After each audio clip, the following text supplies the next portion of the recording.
नमस्कार माझ्या बालमित्रांनो, कसे आहात? मजेत आहात ना? ज्ञानेश्वर विद्या मंदिरामध्ये माझ्या सर्व लहान मोठ्या विद्यार्थी मित्र मैत्रिणी यांचं स्वागत आहे. आज मी माझ्या बालमित्रांसाठी एक छान गोष्ट घेऊन आले. त्या गोष्टीचं नाव आहे दोघांचे भांडण तिसऱ्याचा लाभ. तर ही गोष्ट मुलांनो लक्षपूर्वक ऐका आणि गोष्ट आवडली तर गोष्टीला लाईक आणि शेअर करायला विसरू नका. तसेच ज्या मुलांनी आतापर्यंत आपल्या ज्ञानेश्वर विद्या मंदिराला सबस्क्राईब केलं नाही अशांनी सबस्क्राईब करून घ्या. तर चला पाहूयात दोघांचे भांडण तिसऱ्याचा लाभ. एका जंगलात एका वडाच्या झाडावर बरीच माकडे राहत असत. एकदा एक गवळी दूध तूप लोणी यांनी भरलेली मडकी घेऊन ते विकायला शहरात निघाला होता. थोडा वेळ विश्रांती घ्यावी म्हणून त्या वडाच्या झाडाखाली मडकी ठेवून तो निवांत झोपी गेला.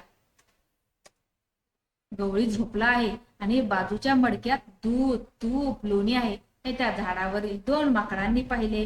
ती माकडे खाली उतरली आणि त्यातील एक लोणच्याचे मडके त्यांनी पळविले, परंतु त्या मडक्यातील लोण्याचे मडके त्यांनी पळविले, परंतु त्या मडक्यातील लोणी दोघांनी बरोबर अर्धे अर्धे वाटून घ्यायचे. यावरून दोघात वाद सुरू झाला. म्हणून हे लोणी दुसऱ्या कोणाकडून वाटून घेऊ असे ठरवून ते दोघे लोणी घेऊन एका बोक्याकडे आले. बोक्याला आयतीच समज चालून आली. बोक्याने त्यांना लोणी सारखे मोजण्यासाठी एक तराजू आणण्यास सांगितला.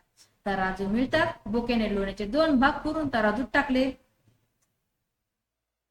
एका पारड्यात लोणी जास्त झाले म्हणून वजन सारखे करतो असे दाखवून त्याने त्या पारड्यातले थोडे लोणी खाऊन टाकले. त्यामुळे दुसऱ्या पारड्यात वजन जास्त झाले. मग त्यातील थोडे लोणी खाल्ले. असे करता करता बोक्याने आलटून पालटून एकेका पारड्यातले लोणी खात सर्व लोणी संपविले. माकडांना काहीच लोणी शिल्लक राहिले नाही. आपण दोघे भांडलो त्याचा फायदा बोक्याने घेतला हे उशिरा त्यांच्या लक्षात आले. तात्पर्य दोघांचं भांडण तिसऱ्याचा लाभ. बरोबर या कथेमध्ये काय केलं बोक्याने?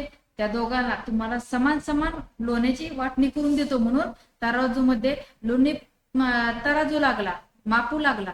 पण ते मापताना काय करायचा? एका पारड्यात जास्त झालं म्हणून त्यातला दुसऱ्यातला खायचा, दुसऱ्यात जास्त झालं म्हणून तिसऱ्यातला परत एकातला खायचा. असं करत करत त्याने काय केलं? त्या दोघांची भांडणं आणि लाभ कुणाला झाला? तर तो बोक्याला. तसं आपणही कधी भांडण करू नये. दोन व्यक्तींच्या भांडणामध्ये लाभ हा नेहमी तिसऱ्याचाच होतो. तर असं करू नये. तुम्हाला आजची कथा आवडली का? कथा आवडली असेल तर कथेला जास्त शेअर करा. चॅनेलवर नवीन असणाऱ्या चॅनेलला सबस्क्राईब करा. धन्यवाद.